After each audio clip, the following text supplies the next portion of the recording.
hands down, what I always recommend, I don't care where I go, I don't care who I speak to, I don't care who I'm working with, is the breath. 100% is the breath. It's about the diaphragm. It's about bringing breath into your calm your nervous system and communicate to your nervous system that there is no emergency, or if there is an emergency, that you can handle like what is going on. We were designed by our creator to, number one, to survive, and the other is to avoid stress.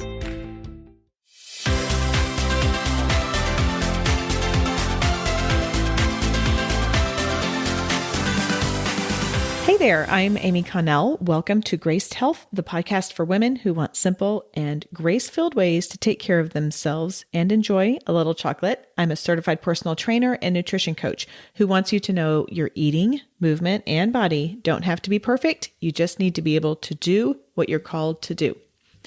A few months ago, in September 2022, I invited Sue Hitzman, who is I've just dubbed her and given her the name as Queen of the Connective Tissue, to discuss fascia on the show.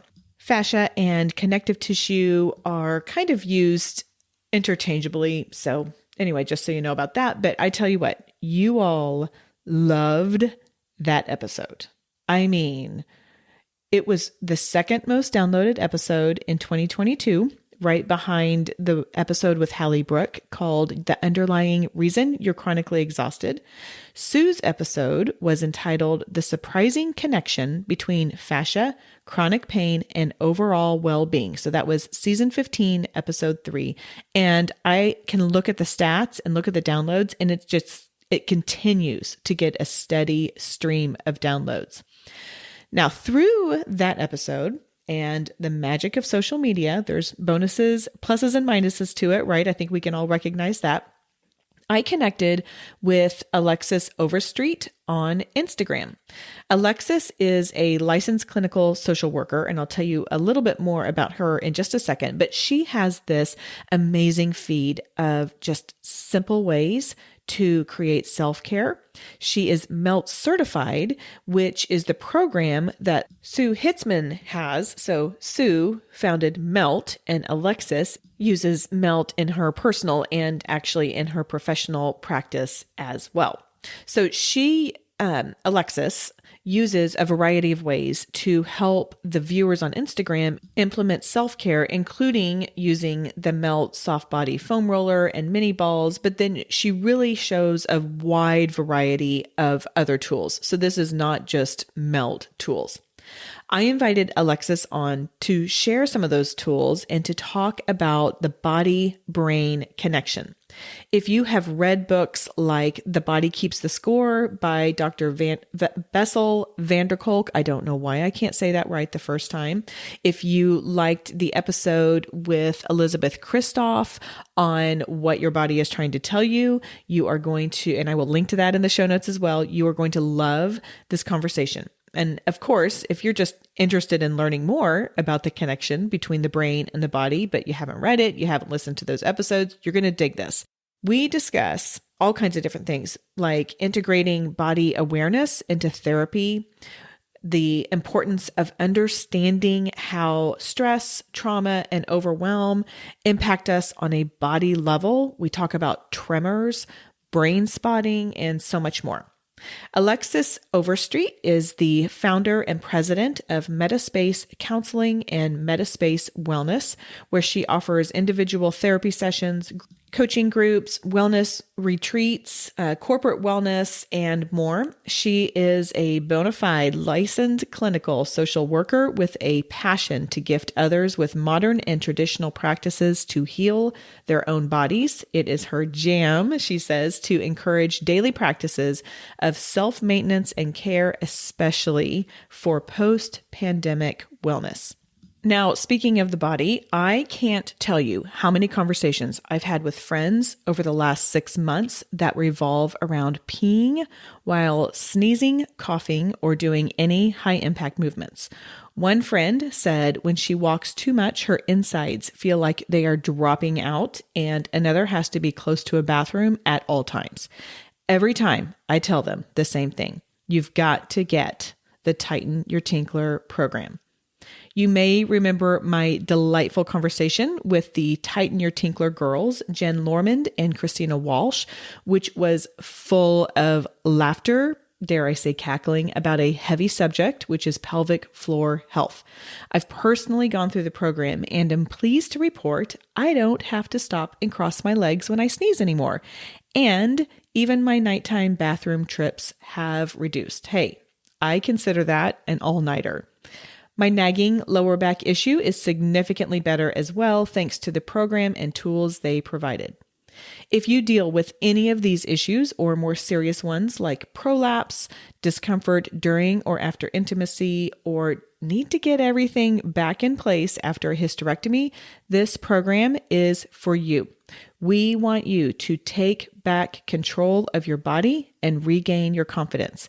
Jenn and Christina are the women you want in your corner, and they've generously offered $50 off using the code GRACEDHEALTH, GRACEDHEALTH. Click the link in the show notes to learn more, and if you haven't listened to our episodes, go back and check them out. As a bonus, this program is FSA and HSA eligible. So click the link, enroll, and use Graced Health for $50 off. Okay, let's get into our show today. Alexis, welcome to the show. Yay. Thank you so much. It's so great to be here. And thank you for the invite. Yeah. Well, this is the beauty of technology. I mean, to me, I'm like, there are definitely drawbacks of social media, but just being able to connect with people who are like-minded, who are interested in the same kind of interesting things that you are. So I'm really excited to have you here. Now, for those who have not yet heard the episode with Sue Hitzman, which is season 15, episode 3, tell us some, if you don't mind, just kind of giving us the overarching bird's eye view of the connective tissue. I'm glad that you asked for like the overarching.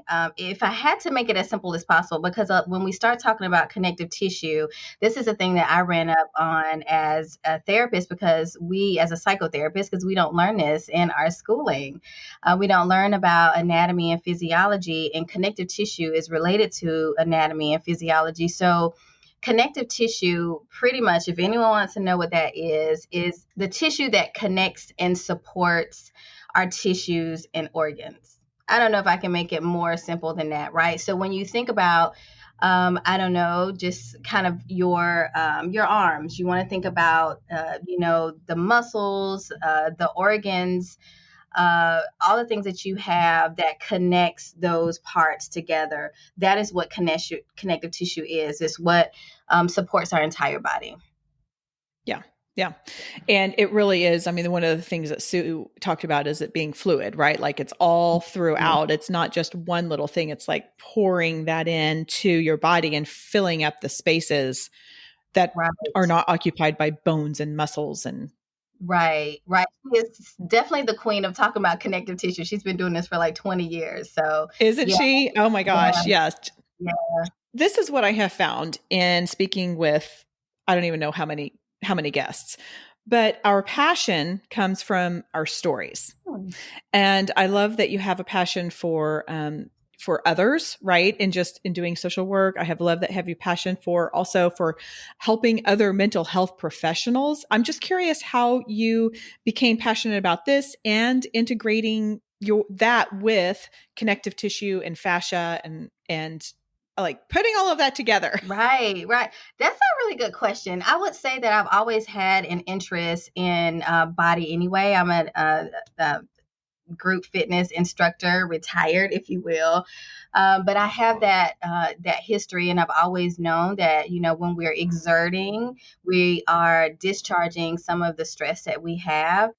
But I became a little bit more focused during the pandemic, mainly because many of the clients that I was working with had a really hard time with just settling or being okay with talk therapy or cognitive behavior therapy, dialectical behavior therapy, kind of like the traditional therapies that therapists use on a daily basis when we're working. And they were continuously activated. It's continuously triggered. Their nervous systems were just like on 8 to 10 on the regular.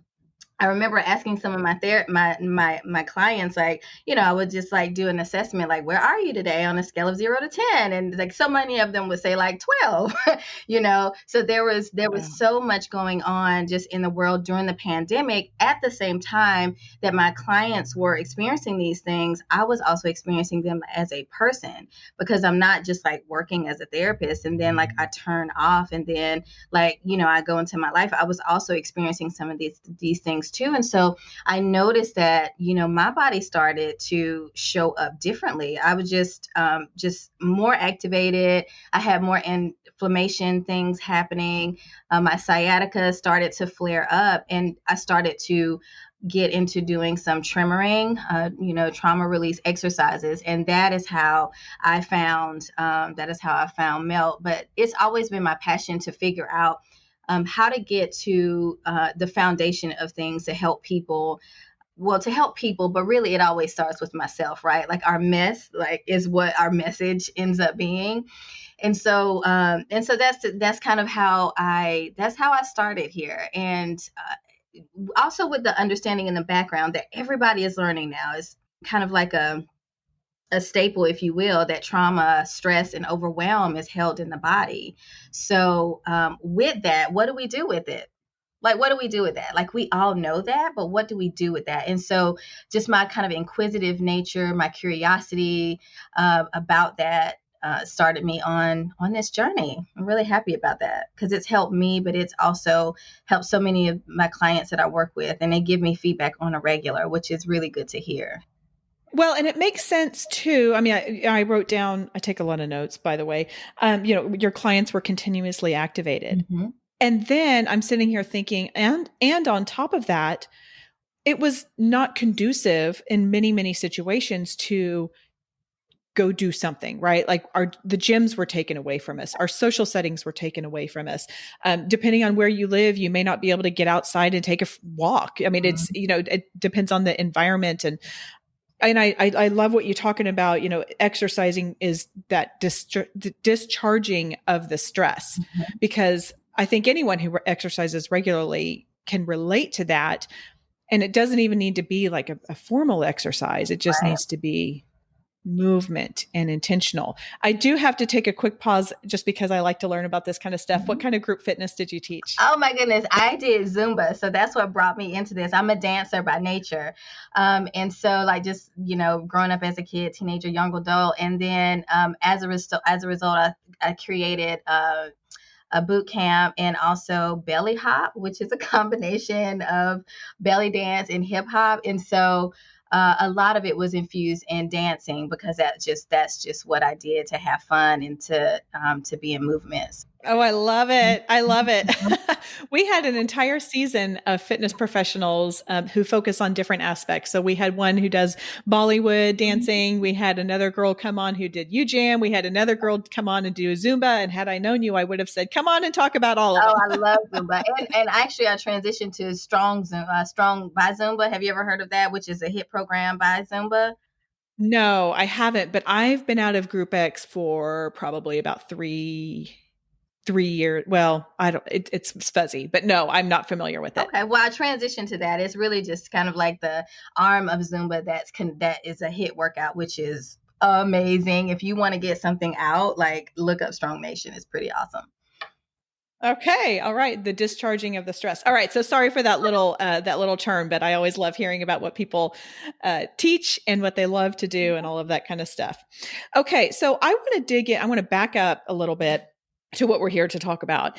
And you talked about integrating some of this movement and connective tissue care for your clients as a way to discharge some of that stress, as a way to move. So how did that work? What did that look like? Were you like guiding them through this during sessions? Were you giving them homework? I'm just curious how how that manifested? How it manifested is I tend to take lots of assessments. I tend to do lots of check-ins with my clients, and I've always been body based. Even before I did the TRE, or the trauma release exercises, even before I found MELT, I've always been body based. Like, where are you noticing this in your body? Brain spotting also. I'm a brain spotting clinician. And consultant. And so that also, I have some training in that around, where you're experiencing things in your body. And so as I asked that more and more, I noticed that just, people were disconnected. They just didn't know. And not only was it happening with therapists, well, was it happening with my clients, it was also happening with my therapist friends. And I was in like the Facebook groups, and we were going through so much. I think during the pandemic, it was just so much easier to dissociate from what was happening to our body. And our body is the number one indicator that that something is wrong, that something is off. But we live in a world where we are disconnected from that. And so I was always checking in with them, like, where are you noticing this in your body? And I found that I was lacking in some skills in helping them figure out how to navigate that. And so what my approach was is I started with some polyvagal approaches, that helped them with their vagus nerve. I started learning about interpersonal neurobiology and the body's system to keep itself safe and respond to danger, to stress in general. And that's just how that happened. It was just, my unfair advantage is my curiosity and courage to learn new things. And so so this is how that happened. I just was asking questions and found that there was a gap in how I could help folks get to where they needed to get. I really relate to that. I have a client who is kind of new. She's in her late 50s, and she's somewhat new to moving in a exercise way, if that makes sense. Mm-hmm.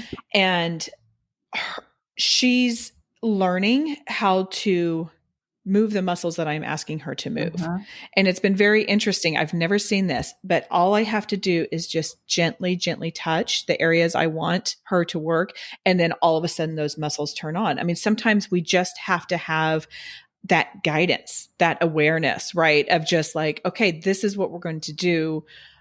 And connecting that mind with the movement rather than just like, well, where do you feel it in your body? I don't know. I just know I'm stressed. Right. But then when you're walked through, like I have a counselor who's kind of walked me through that stuff. And now I know my stress is in my chest. Mm-hmm. I don't get it in my back or my neck, but I know that I can really feel it in my chest when I get super stressed. And so I think it's really helpful of what you're doing is just to kind of walk people through and helping them connect with that. Mm-hmm. Is that what you mean by when you say you're a mental health body worker?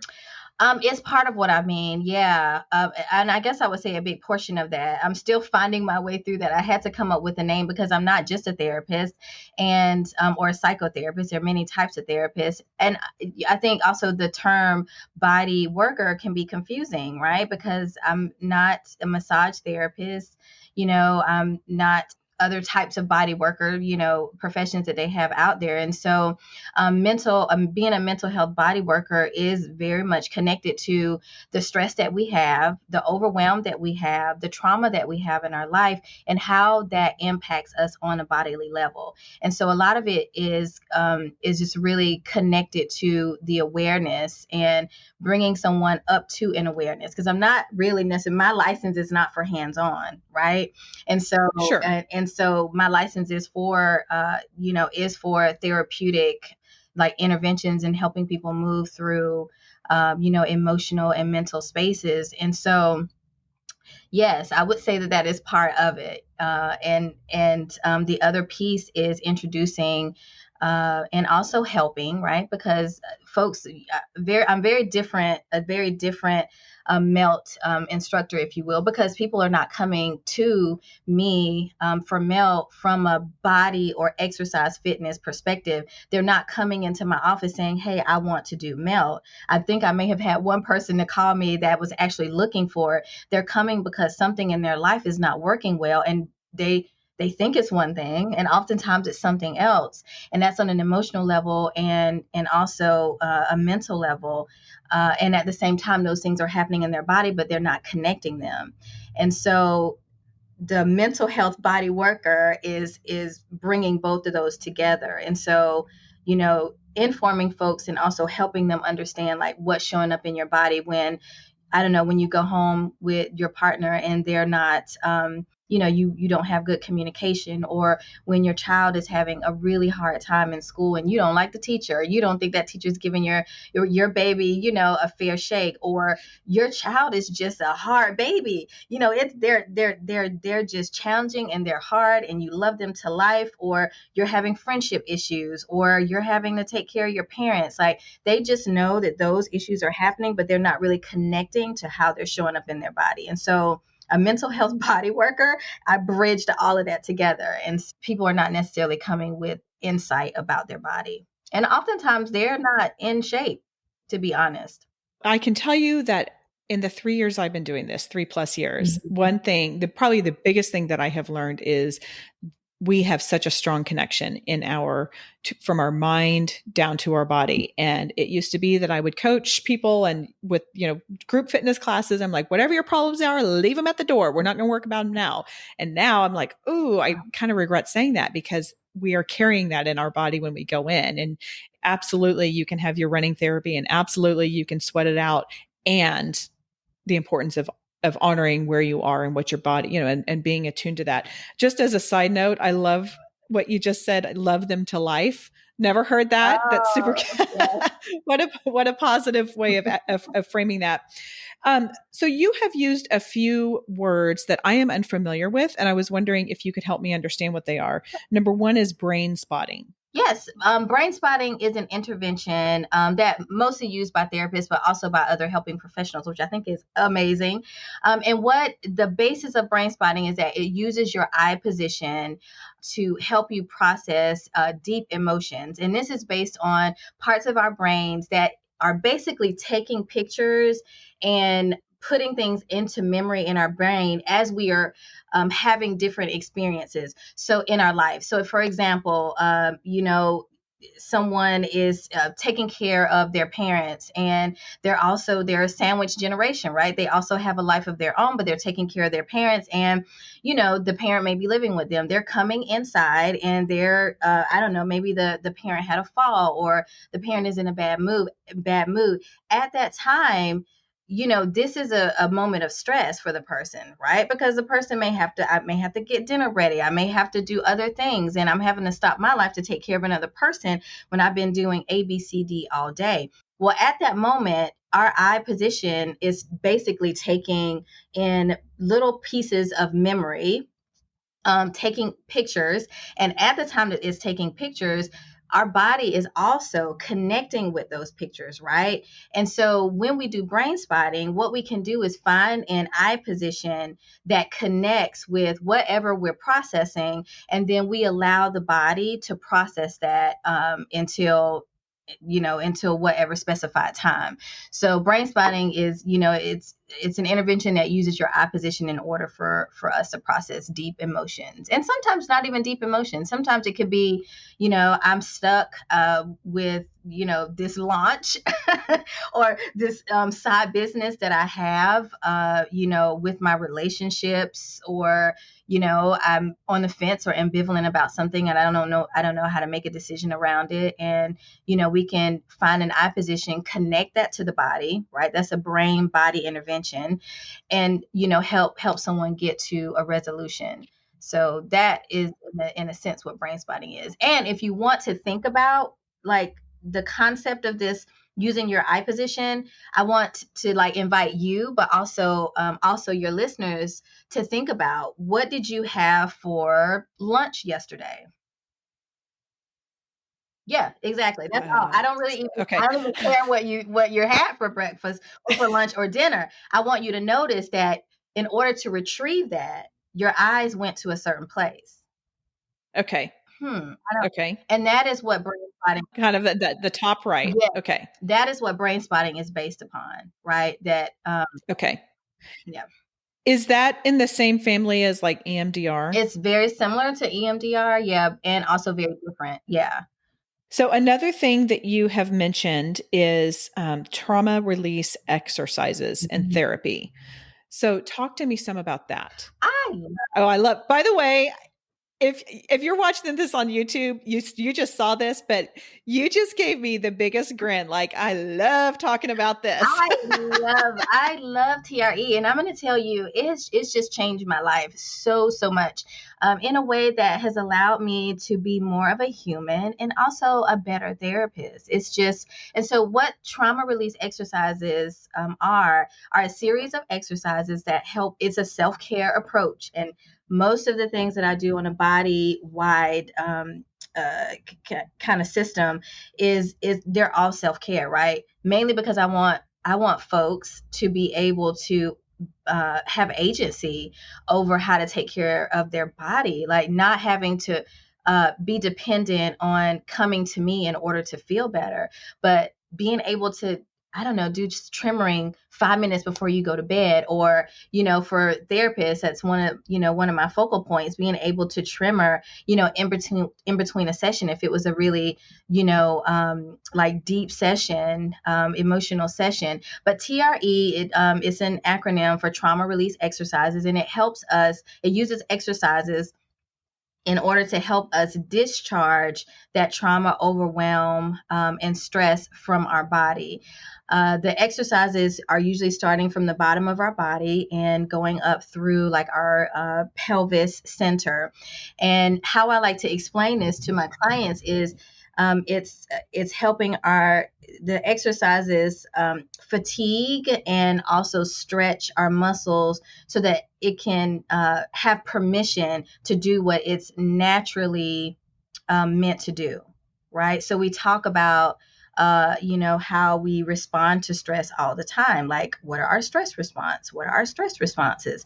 We never talk about the recovery response. And our body is meant to naturally tremor in order to release stress. But we have almost kind of like a mental block around what tremoring means. It means fear. It means I'm not strong enough. It means that this person is getting to me, and I can't show any of that. So I just won't do it. And so TRE is us coming back to the body that is meant to be. It's us breaking down those mental barriers of what we think weakness is, what we think, you know, uh, being wrong is, what we think fear is, and allowing our body to do what it naturally wants to do. It's like our body is waiting on us to do this, and we don't.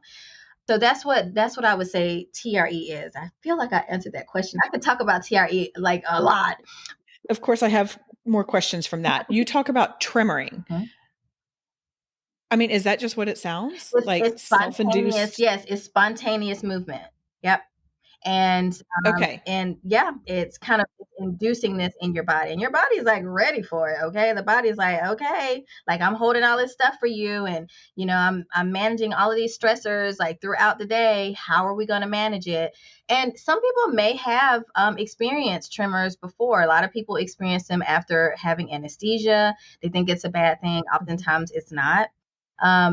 Many women experience it after having childbirth because that's traumatic to the body, and the body is just releasing that. Many people experience it also after some, vigorous exercising. Sometimes when you get so angry that you're crying, or so emotional that you're crying, sometimes we start to tremor. It's just our body's natural way to respond to stress.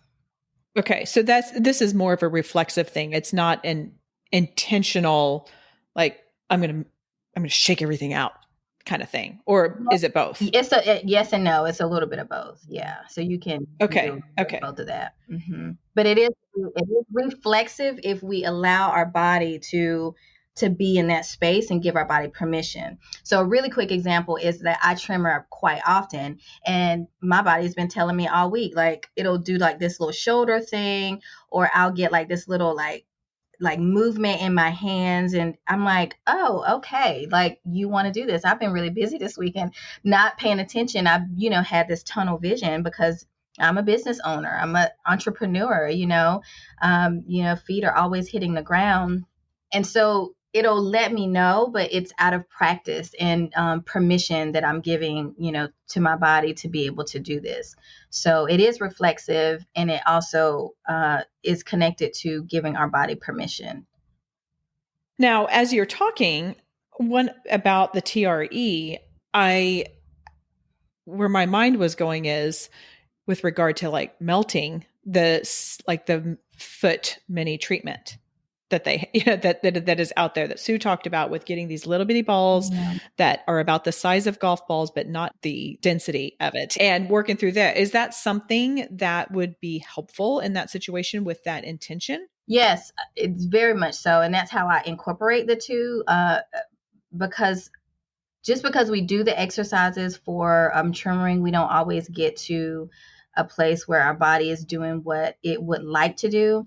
And oftentimes that is because of stuck stress in our body, right? That is often because of barriers that we're holding. And oftentimes, with melt, we have, our body holds stress in, three main areas, which is our shoulder girdle, our diaphragm, and our pelvis. And with TRE, we are working to fatigue and relax the muscles leading up to our pelvis. And so we do a lot of sitting. Our fight or flight is responsible for, being in fight or flight uses the muscles usually in our pelvis. Like, we're gearing up to fight someone. So we have that lunging forward, or we have to flight, run away. It's also responsible for those muscles are used when we're in fight or flight. So oftentimes we have barriers. And so if we can help to remove some of the stuck stress, which is what melt does, then we can, get to discharging the trauma, stress, and overwhelm from our body more easily. Okay. And you're a melt, I don't know what it's called, like a melt, like you have gone to the class and done the whole weekend thing, like melt certified. So yes, I am a certified, I don't know if we call it, but I know I'm a melt instructor. I'm not sure if it's certified, but I have a certificate. So I'm not sure if that's what, but yes, and it was a 3-month, it was 3 months of learning about the body. It's pretty dense material that we're going through. And even more so for me, because I'm just fitness instructor, but I've been out of the game for, I guess maybe 4 years. And we're not necessarily learning about, about anatomy and physiology when we're, group X. We're learning more so about, major body groups and function, and how do you, keep people safe. And so I had that background, but not a whole lot of the anatomy and physiology. And when people come to me as a therapist, they have so many autoimmune issues happening just from just the sheer stress and being in kind of compressed positions, but also, having a lot of tension in their body. And so there are lots of ailments that are happening that we don't always know how to connect. And of course, referring out is important, because I don't work outside of my scope.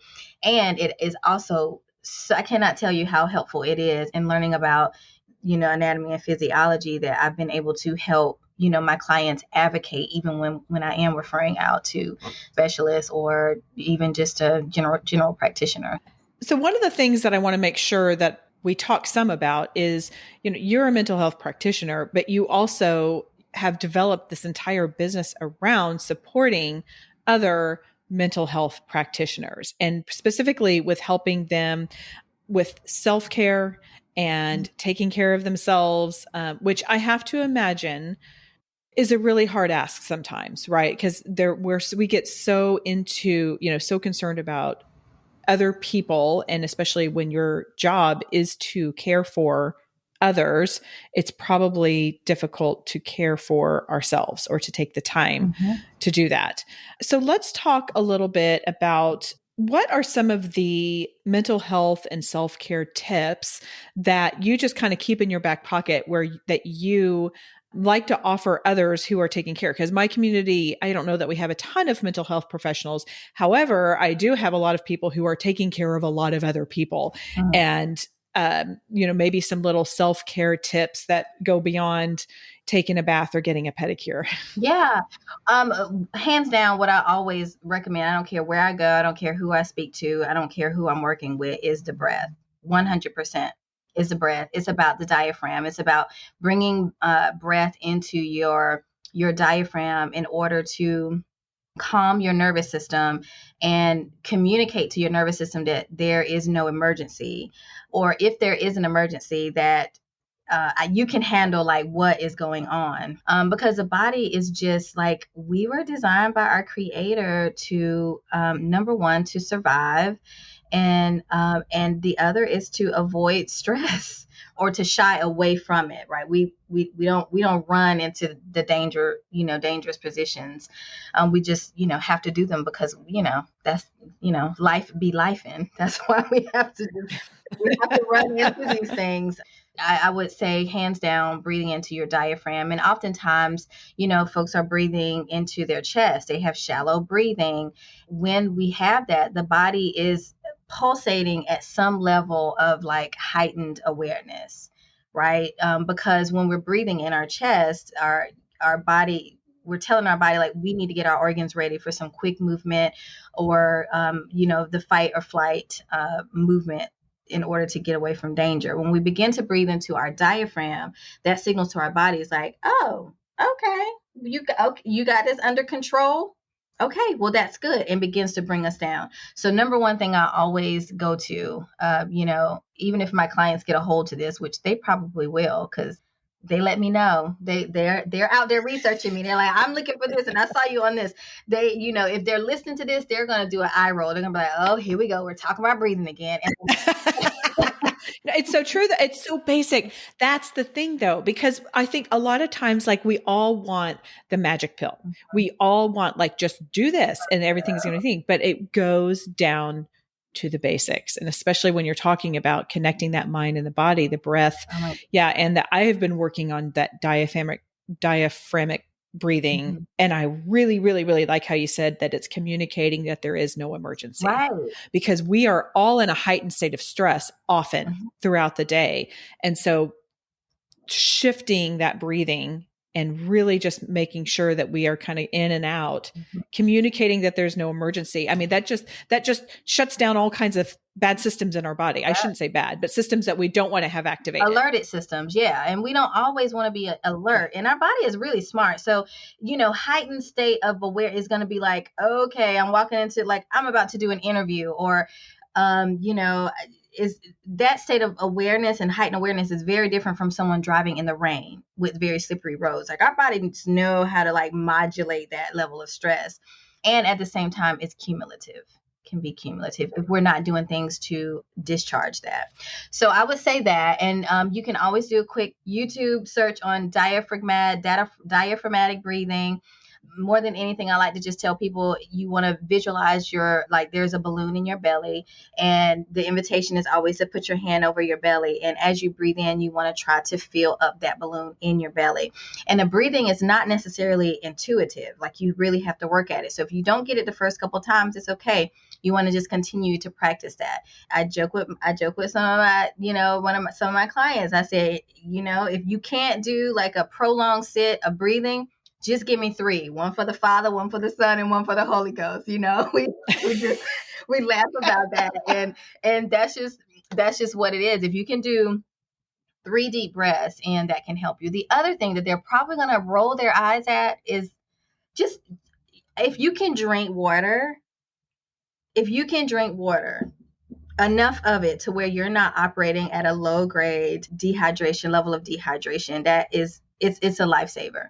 That's one of the things that I always go to. We need a lot more water than we think we do, because we live in a very modern world with so many conveniences, a lot of them connected to the electronics that we use, and the Wi-Fi that we use, and the routers, and 5G, all of these things that are also affecting us on a cellular level. And so we need more water. We need more hydration, and not just water. We need water-filled foods for, the gel water, if you will, that's in there. And gel is in GEL, not JAIL. Good to clarify. Good to know. Yeah. Yeah.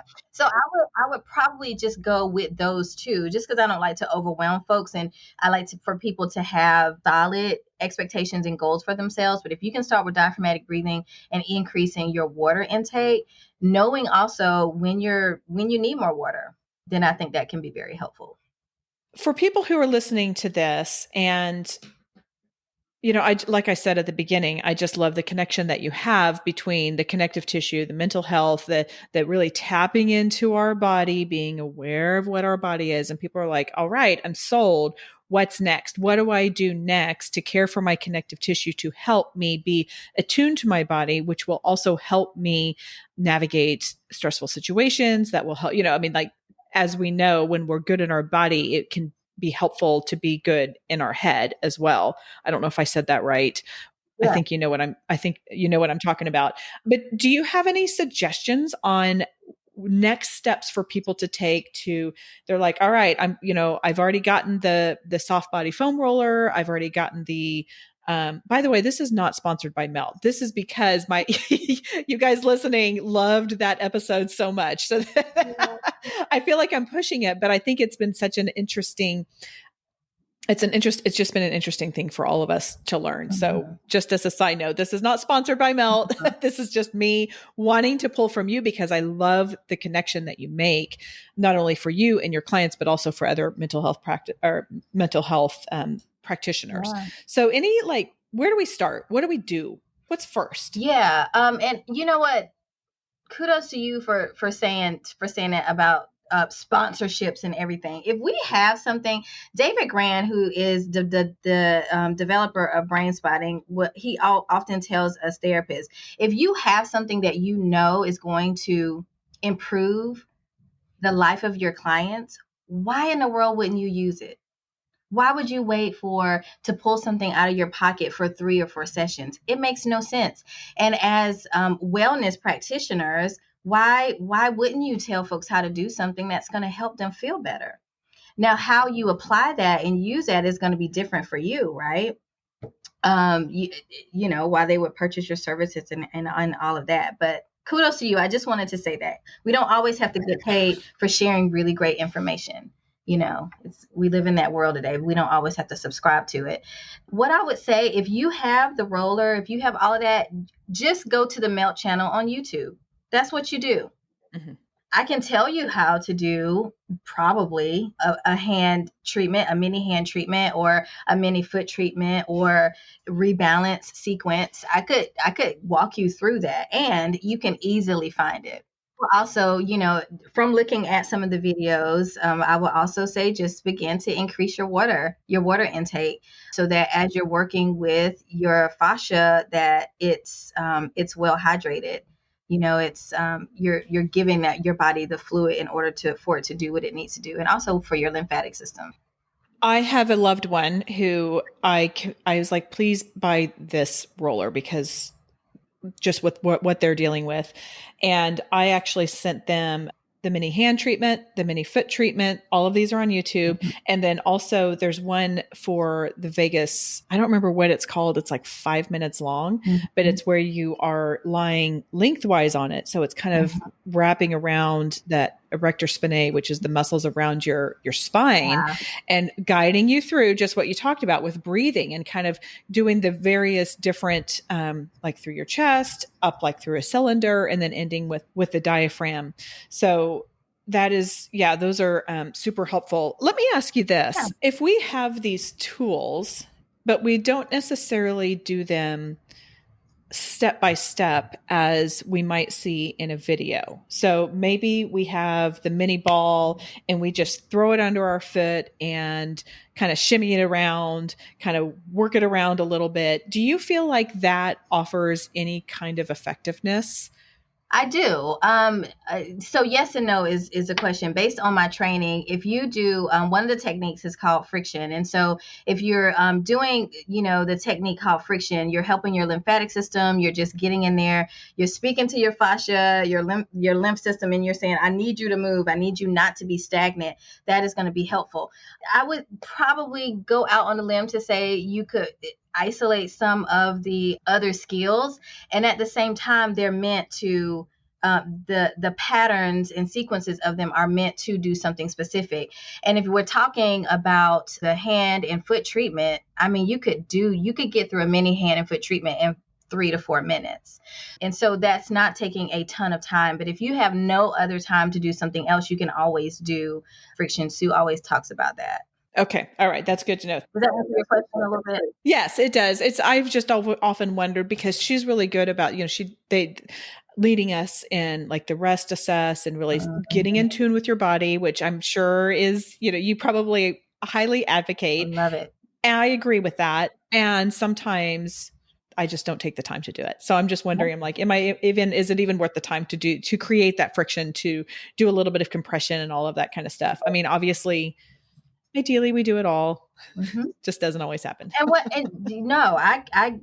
do this every day and I don't always do it. And I think that it's a good thing for us to say that, because we don't want to set up this expectation that, just because we're showing up on screen and we do this, that we don't have any issues. I mean, we don't have any different issues from the people who are not doing this. And so I struggle just like the next person, which is why I'm so adamant about sharing this with, of course, with therapists, but also a larger audience. I would say friction is always helpful. And I will hop on a roller and just do, gentle rocking. You can hop on a roller and do a SI joint shear. You could literally do that in 2 to 3 minutes, very minimum. If friction is all you can do, then that's what you go for. And if you can do that more often, then you're going to start creating a habit. And when you start creating a habit and when you start feeling better, then your body and your mind is going to be more motivated to do it. That's a really great point. Okay, so I have a few more questions that I ask all of my guests, but I want to kind of just close the loop on something that we briefly talked about. I mean, you've been so generous with your time, with sharing some little self-care tips. I mean, talking a little bit more about the mind-body connection. You do have a real heart for helping other mental health professionals. So for those of you who have friends who are therapists, who have a therapist, counselor, mental health professional, however you want to define that, this Alexis might be a really great resource to pass along to them, because I know that that's kind of where you're focusing in, besides your individual clients, just in your broader scope of really helping that. So just as and that's something that I don't know, just to throw that out there, because sometimes we forget about like, oh yeah, I know her and this might be super helpful to her. Yeah, no, I mean, I really appreciate it. And, I'm a social worker. So let me also say I have a macro approach. And so my hope is that I can help more people. In order to help more people, for me right now, at this time in my life, I have to help more therapists. That's just what my calling is. And I'm also say that, we have more therapists leaving the field than we have entering the field right now. We have a mass exodus for many of the fields because people are so burnt out. And so if I can help therapists are going to help their clients. And their clients are going to talk to other people. And so it's such a more macro goal, if you will, but it's just more focused on that. So I appreciate you saying that. Thank you. Well, and I really resonate with that too. I remember getting some sort of a certification years and years ago, and the guy was talking about his own story. And he said, I realized that if I could train other instructors the right way to coach their people, then I'm helping more people than just doing one-on-one or just doing the individual classes. So I completely understand all of that. Okay, let's get into some of the questions that I love asking my guests. Number one is, I love learning about tattoos. Some people have them, some people don't. But what I have found is when you decide to put something on your body for the rest of your life, you often have a meaning behind it. So I was wondering if you have any tattoos, if you would mind sharing what it is and if it has a meaning. And if you don't have any, if you had to get one, what would it be and where would it go? Yes, you're looking at one of my tattoos right now. You just don't know. Oh, really? And in the world of tattoo artists, they say it doesn't count, but it counts because I felt it. So my eyebrows are tattooed. I have like, permanent eye or permanent makeup on my eyebrows. And I love That it. is a It's the game most amazing changer. thing. Yes, yes. To not have to take the Yes. time to fill it in and make sure, like now I'm looking, I'm like, oh, I kind of missed a spot right here. So I love that. Always. Yes. Did you get the Yeah. actual So that's tattoo or did you get the, oh, what's it called? I can't remember what it is. Like, is that like the fairly permanent? micro. It is, yeah. Now you have to, I think, because there's so much like makeup and sweat and stuff that happens, yeah, that there's a lot more like movement and touching that happens in your face and it happens like on your back, Yeah. versus a other tattoo.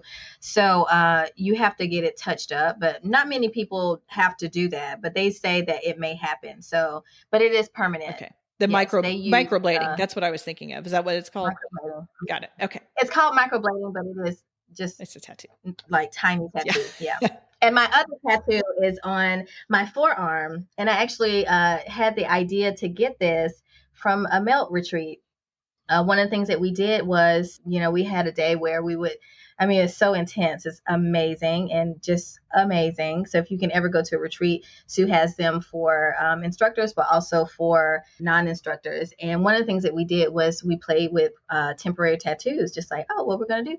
And this is a tattoo that I found at a melt retreat. So because melt is so dear to my heart and body work is so dear to my heart, that's part of what this means. But it's also based on the symbol of a unalome or unalum. Do people pronounce it differently? But for me, what it means is it has this large part right here is symbolic of the brain, and this piece down, just coming the zigzag, is symbolic of the spine. And I talk so much about the nervous system; it's just so near and dear to my heart.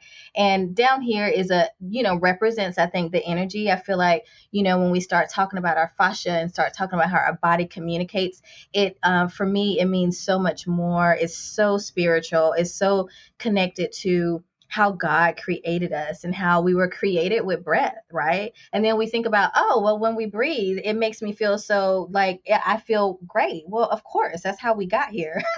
When you think about that the initial breath that brought us to life. So this is what this tattoo means. It's on my forearm. I waited until I was 46. I got it for my 46th birthday. So it's brand spanking new. That's great. That's super great. And then tell people real quickly how they can connect with you. And especially if they want to pass that on to mental health professionals in their life, how can they connect with you? My practice for body working is Metaspace Wellness, and it's metaspacewellness.com. You can go there. I do offer retreats also for folks who are not therapists, and so you would just have to get on, an email list if you want information about that. When I do have retreats, I typically do half-day silent retreats. So, ooh, very compelling. Awesome. Hey, real quick, before we get to Alexis's one simple thing, just wanted to remind you that if you are interested in tightening up that pelvic floor, go grab your TINKLER enrollment and program. Use code GRACEDHEALTH for $50 off. Okay. And then what is the one simple thing that you would like my listeners to remember? It can be big, it can be small, but anything that we have talked about today that you want them to remember? I would probably say, listen to your body. It is trying to talk to you, and breathe. Your body wants you to know something. And so listen to your body. It wants you to know something, and breathe. So good. So good. Okay. That is all for today. Go out there and have a great day.